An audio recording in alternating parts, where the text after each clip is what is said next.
حبايبي طلاب الصف الثالث الاعدادي، معاكم مستر محمود الحاج. تعالوا مع بعض نتعرف على البدل، وده تاني درس من دروس النحو بتاعنا. لو رحت صيدليه وقلت له عايز الدواء الفلاني وقال لك مش موجود، تاخد البديل بتاعه، هتطمن ان ده هيبقى بدل ده. البدل عندنا في اللغه هو ركن من اركان الاعراب، حاجه ممكن نعربها بدل او كلمه ممكن نعربها بدل. تعالوا مع بعض نشوف البدل وانواعه وازاي نستخرجه وازاي نعربه. يلا بينا نشوف درسنا النهارده.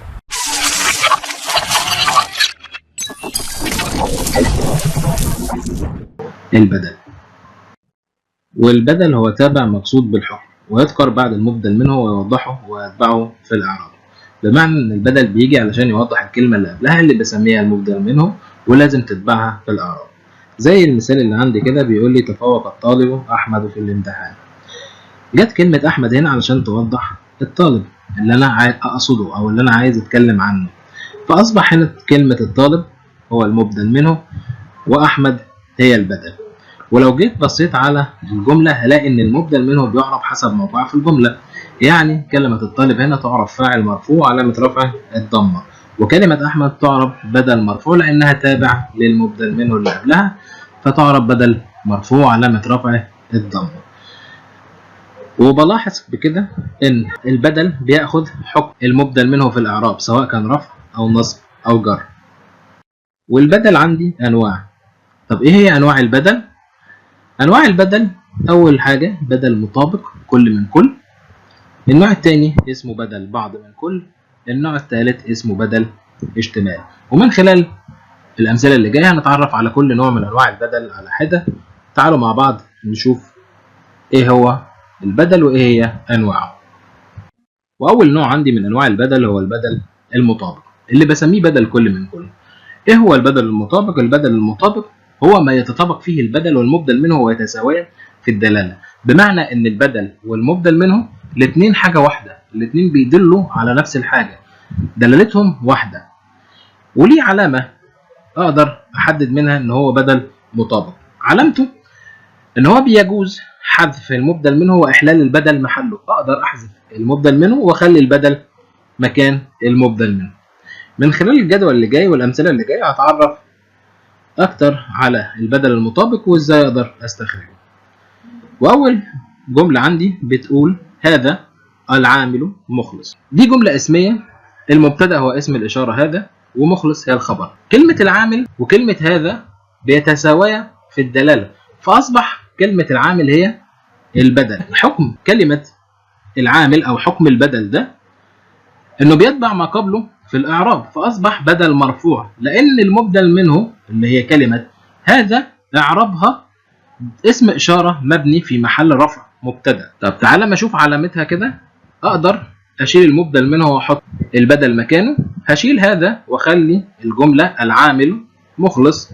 الجملة سليمة ما فيهاش اي مشكلة، فاصبح كلمة العامل هو بدل مطابق. تعالوا في الجملة الثانية اللي بتقول ذاعت شهرة الجراح مجدي يعقوب. لو جيت بصيت على الجملة هنا هلاقي ان كلمة مجدي يعقوب او كلمة مجدي العلم مجدي بتتساوى في الدلالة مع كلمة الجراح، فأصبح البدل هنا هي كلمة مجدي. والبدل حكمه ان هو يتبع ما قبله، فأصبح إعرابه بدل مجرور لأن المبدل منه اللي هي كلمة الجراح إعرابها مضاف إليه مجرور وعلامة جره الكسرة. طيب تعالى نشوف العلامة بتاعته، ان انا اقدر احذف المبدل منه واخلي البدل مكانه. لو شلت كلمة الجراح وهقول ذاعت شهرة مجدي يعقوب، فعلا الجملة بقت سليمة وما فيهاش اي مشكلة، فاصبح كلمة مجدي اللي هو العلم ده بدل مطابق. المثال الثالث بيقول قرأت الكتاب كتاب النحو. لو بصيت على كلمة كتاب النحو هلاقي ان كتاب النحو كلها دلالتها واحدة مع كلمة الكتاب، هي بتساوي في الدلالة، فاصبحت كلمة كتاب هنا بدل. وحكم البدل انه يتبع ما قبله في الاعراب، فاصبح بدل منصوب لان المبدل منه اللي هي كلمة الكتاب اعرابها مفعول به منصوب وعلامة نصبه الفتحة. طب تعال نحدد العلامة بتاعته، ان هو اقدر احذف المبدل منه واخلي البدل مكانه، فهشيل كلمة الكتاب وهقول قرأت كتاب النحو. الجملة فعلا سليمة، فاصبح كلمة كتاب هنا هي البدل. يبقى انا عندي البدل المطابق هو اللي بيتطابق فيه البدل والمبدل منه وبيتساويا في الدلالة، وان انا اقدر اشيل المبدل منه واحط البدل مكانه. لو الجملة مشت سليمة يبقى فعلا ده بدل مطابق. عندي بعض الملاحظات الهامة اللي لازم اخد بالي منها وانا بستخرج البدل المطابق. اول حاجة ان الاسم المعرف بال الواقع بعد اسم الاشارة يعرف بدل مطابق بشرط ان يكون هو المشار اليه. زي لما اجي اقول هذا الدرس سهل، كلمة الدرس هنا هي المشار اليها وجاية بعد اسم الاشارة فهي المشار اليها، فاصبح كلمة الدرس هي ايه؟ البدل. الجملة اللي بعد كده بتقول اعترف بذلك الآباء. كلمة الآباء هنا مش هو المشار إليه باسم الإشارة ذلك، فهنا ما أقدرش أعرف كلمة الآباء بدل، إنما هعرف كلمة الآباء هنا فاعل للفعل اعترف، لأنه مش هو المشار إليه فما ينفعش أقول عليها إنها بدل. الملاحظة الثانية إذا تقدم على اسم الإشارة أداة نداء أعرب ما بعد اسم الإشارة نعت. زي ما خدت كده في المنادى المعرف بال، لما أجي أقول يا هذا الطالب، ده هنا اسلوب نداء، وعشان المنادى معرف بال جبت قبله اسم اشاره، فاصبحت كلمه الطالب هنا نعت، مش اي معرف بال اللي بيجي بعد اسم اشاره يعرب بدل، لا هو عشان هنا اصبحت هذا منادى فالاسم المعرف بال اللي بعدها اصبح نعت. العلم الواقع بعد الوظيفه او اللقب يعرف بدل مطابق، يعني لو جبت علم وجاي بعد وظيفة أو لقب هعربه بدل مطابق. زي لما أجي أقول قابلت الطبيب محمدا. كلمة محمد هنا علم جاية بعد الوظيفة اللي هي كلمة طبيب، والدلالة بتاعتهم واحدة، طبيب هو محمد، فأصبحت كلمة محمد هنا بدل من كلمة الطبيب. العلم الواقع بعد الاسم المعرف بالإضافة يعرف بدل مطابق. زي لما أجي أقول رأيت رئيس العمل خالدا. كلمة خالدا هنا بدل من كلمة رئيس، لأن كلمة رئيس بقت معرفة بالإضافة. خالدا هنا مش بدل من العمل، لا خالدا هنا بدل من مين؟ من رئيس. طيب فرئيس هنا أصبحت معرفة بالإضافة، وكلمة خالد علم، فعلم وقع بعد كلمة معرفة بالإضافة فأصبح خالد هنا إيه؟ بدل. وزي لما أجي أقول بلدكم مصر عظيمة. كلمة بلد هنا مبتدأ ومصر ده بدل مرفوع، بس كلمة بلد معرفة بالإضافة لأن أضفتها لكاف الخطاب فأصبحت بلد مبتدأ وكاف الخطاب ضمير مبني في محل جر مضاف إليه، ومصر بدل من كلمة بلد فأصبحت مصر هنا بدل مرفوع علامة رفع الضم لأنها علم واقع بعد اسم معرف بالإضافة. إذا تقدم بدل على المبدل منه في البدل المطابق هيعرب الثاني نعتا. يعني لما اجي اقول قابلت محمدا الرئيس، كلمة الرئيس هنا ما ينفعش تعرب بدل، هتعرب نعت. انما لو عكستها قابلت الرئيس محمد هتبقى محمد هنا هي اللي بدل. يعني البدل لو جه مكان المبدل منه هيعرب المبدل منه ده ايه؟ نعت، ما يعرفش بدل ومبدل منه، هيعرب الكلمة الثانية نعت. يعني لما قلت قابلت محمدا الرئيس كلمة محمدا هنا مفعول به والرئيس هنا هتبقى نعت من كلمة أو نعت لكلمة محمد. نيجي بقى للنوع الثاني وهو البدل بعض من كل. والبدل بعض من كل هو ما يكون البدل فيه جزء حقيقي من المبدل منه ويكون في الأشياء المادية غالبا، بمعنى إن البدل بيكون جزء من المبدل منه بس ممكن ينفصل عنه، وده بيكون غالبا في الاشياء الماديه اللي انا اقدر المسها، اللي انا اقدر اشيلها من بعض، بشرط ان يشتمل البدل على ضمير ويعود على المبدل منه ويطابقه في العدد والنوع. بمعنى ان البدل بعض من كل بيكون جزء حقيقي من المبدل منه واقدر افصله عنه، وده بيكون في الاشياء الماديه، بشرط ان هو البدل بيشتمل على ضمير بيعود على المبدل منه ويطابقه في العدد والنوع. الامثله اللي جايه هتوضح اكتر ايه هو البدل بعض من كل. لما اجي اقول تحطمت الطائره ذيله، لو جيت بصيت على الجملة هنا هلاقي ان كلمة ديلها جزء منين؟ الطائرة، صح كده؟ فأصبح الطائرة هو المبدل منه وكلمة ذيل هو البدل، والضمير الهاء ده عائد على المبدل منه بيطبقوا في العدد والنوع. الطائرة مفرد مؤنث، الضمير مفرد مؤنث. المثال التاني هيوضح لي أكتر.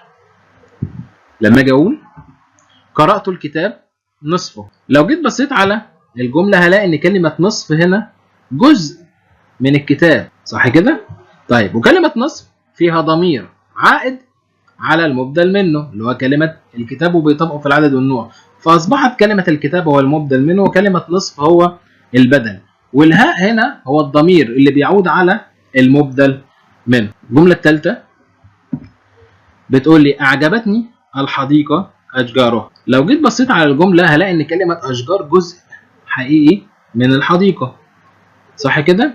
طيب بعض أجزاء الحديقة الأشجار، تمام، وكلمة أشجار فيها ضمير بيعود على كلمة الحديقة وبيطبقها في العدد والنوع، يبقى هتبقى كلمة الحديقة هنا هي المبدل منه وكلمة أشجار هي البدل، والهاء هنا هي الضمير اللي بيعود على المبدل منه وبيطبقه في العدد وفي النوع. النوع الثالث عندي من أنواع البدل هو بدل الاشتمال، وبدل الاشتمال هو ما يكون البدل فيه مما يشتمل عليه المبدل منه وليس مطابقا له ولا جزءا منه، بمعنى ان انا ما اقدرش افصله عن المبدل منه، ما اقدرش افصل البدل عن المبدل منه، لا ده لان البدل بيشتمل جزء من اللي بيشتمل عليه المبدل منه، يعني انا ما اقدرش افصله. شرط بدل الاشتمال هو ان يشتمل على ضمير يعود على المبدل منه ويطبقه في العدد والنوع زيه زي بدل البعض من كل، بس في اختلاف ان بدل البعض من كل انا اقدر افصله عن من بعض، افصلهم من بعض، افصل البدل عن المبدل منه، انما بدل الاشتمال انا ما اقدرش افصل البدل عن المبدل منه لانه جزء معنوي انا ما اشلمسه بايدي، فبدل البعض من كل غالبا بيبقى في الاشياء الماديه، بدل الاشتمال غالبا بيبقى في الاشياء المعنويه. الامثله اللي جايه هتوضح لي اكتر الفرق ما بين بدل الاشتمال وبدل البعض من كل. تعال نشوف اول مثال. أول مثال بيقول أعجبني الكاتب أسلوب. كلمة أسلوب هنا هي مش جزء من الكاتب ولا نفس دلالة الكاتب، إنما مما يشتمل عليه المبدل منه، بمعنى إن الكاتب بيشتمل جواه كده الأسلوب والأفكار والكتابة والخط الحلو، لا أنا هنا حددت الأسلوب. الأسلوب جزء يشتمل عليه من إيه؟ من الكاتب، فأصبح الكاتب هنا هو المبدل منه، وكلمة أسلوب هو البدل ونوعه بدل اشتمال. وقلنا الشرط بتاع بدل الاشتمال انه يكون في ضمير يعود على المبدل منه ويطبقه في العدد والنوع. المثال الثاني هيوضح لي اكتر. بيقول سمعت الطائرة صوتها. هل صوت الطائرة هنا اقدر افصله عن بعض؟ اقدر افصل كلمة صوت عن الطائرة؟ لا طبعا، الطائرة لما تتحرك لازم اسمع صوتها، فكلمة صوت هنا مما يشتمل على الطائرة، تشتمل عليها الطائرة. خلاص، يبقى هنا كلمة الطائرة هي المبدل منه وكلمة صوت هي البدل ونوعه بدل اشتمال، وبشرط ان يكون فيها ضمير اللي هي الهاء عائدة على المبدل منه وبيطبقها في العدد وفي النوع. المثال الثالث استمتعت بالريف هدوء. هل كلمة هدوء هنا اقدر افصلها عن الريف؟ الريف دايما معروف بالهدوء، بيشتمل على الهدوء، انا بقول كده الريف بيشتمل على الهدوء، صح؟ يبقى كلمة هدوء بدل من كلمة الريف، فأصبح الريف هو المبدل منه وكلمة هدوء هو البدل، وبشرط ان البدل بيعود في ضمير يعود على المبدل منه ويطبقه في العدد والنوع، وهو ده بدل الاشتمال. بدل الاشتمال الفرق بينه وبين البدل بعض من كل ان بدل الاشتمال ما اقدرش افصله عن المبدل منه، لا ده جزء مما يشتمل عليه المبدل منه، بمعنى ان زي في المثال الاول عندي كده الكاتب عنده اسلوب وعنده فكر وعنده خط وعنده كتابه وعنده حسن راي، فانا اخترت كلمه اسلوب. انا ما اقدرش افصل الكاتب عن اسلوبه، لا هو الاثنين بيشتملوا على بعض، يعني الكاتب بيشتمل على الاسلوب. الطائره في المثال الثاني ما اقدرش افصلها عن صوتها، لا الصوت هو جزء اصلي او جزء اساسي من الطائره، ما اتنين مع بعض ما اقدرش افصلهم عن بعض. خلاص، يبقى بدل الاشتمال بيجي غالبا في الاشياء المعنويه، وبدل بعض من كل بيجي في الاشياء الماديه. تعالوا نشوف بعض الملاحظات الهامه اللي بتخص بدل الاشتمال وبدل البعض من كل. اول حاجه ان يشترك بدل البعض من كل وبدل الاشتمال في امرين: ان كلاهما بيشتمل على ضمير يعود على المبدل منه ويطابقه في العدد والنوع، وان كلاهما يمكن تحويل البدل الى مضاف والمبدل منه الى مضاف اليه. زي لما اجي اقول كتبت الدرس نصفه، اقدر اجيب كلمه نصفه هنا لما اشيل منها الضمير قبل المبدل منه واخليها مضاف، والدرس اللي هو المبدل منه واخليه مضاف اليه. يعني هقول كتبت نصف الدرس، فاصبح كلمه نصف هي مضاف اللي هي اعرابها مفعول به، وكلمه الدرس هنا مضاف اليه. بدل البعض من كل ممكن يجي غير مشتمل على ضمير، وده في حاله واحده اذا ذكرت المبدل منه اللي هو الشيء واجزائه وذكرت بعديه اجزائه. زي لما اجي اقول يضيع العلم بين اثنين: الحياء والكبر. الحياء هنا هي البدل خلاص من كلمه اثنين. طيب ازاي؟ هقول لك ان انا ذكرت الجزئين بتوع ضياع العلم، تمام؟ فلما ذكرت الاجزاء اصبح الجزء الاول هو البدل، والجزء الثاني طبعا هيتعرب معطوف. تعالوا بقى نجمع اللي احنا درسناه النهارده في القاعده. البدل هو تابع يذكر بعد اسم قبله، غير مقصود لذاته بسميه المبدل منه، ويصح ان يحل محله ويتبعه في اعرابه.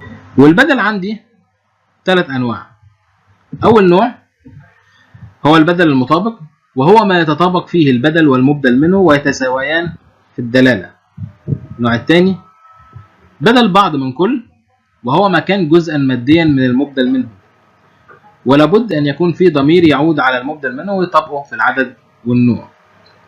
والنوع الثالث هو بدل الاشتمال، بيكون البدل مما يشتمل عليه المبدل منه وليس جزء من اجزائه، وده غالبا بيكون في الاشياء المعنويه، ولازم يكون في ضمير يعود على المبدل منه ويطابقه في العدد وفي النوع.